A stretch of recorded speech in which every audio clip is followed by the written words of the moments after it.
a person is tone deaf, that is to say, he cannot hear melodies. He only hears noise, and he can't understand why other people find music attractive. What is his deficiency? Where is he blind? His blindness is that he cannot hear relationships, or rather, in musical language, he doesn't hear intervals. If you are musically sensitive, what you hear in a melody is not a string of notes. You hear the steps between them.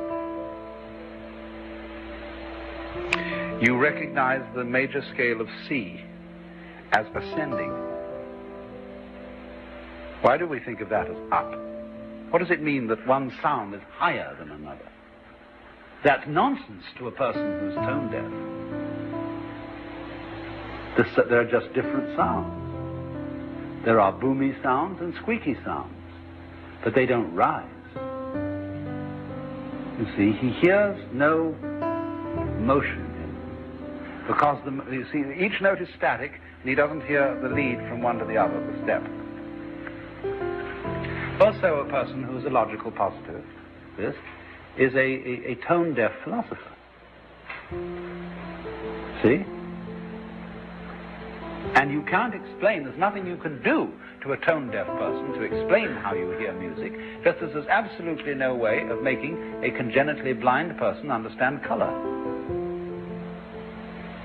Or we may find out one eventually when we find out a lot more about our senses. But in the ordinary way, he just can't get it. And so in exactly that same way, there are people who cannot get certain things. We say of such people, you know all the words, but you don't know the music. And you may as not waste your energies trying to convince, but there are, alas, these poor, afflicted souls who just aren't functioning on a certain waveband. But now I don't want to say, make a kind of a esoteric scene out of this. A lot of people are trained to pretend that they are not on that waveband.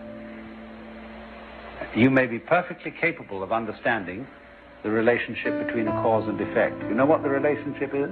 It's very simple. They're the same event, only divided into two parts.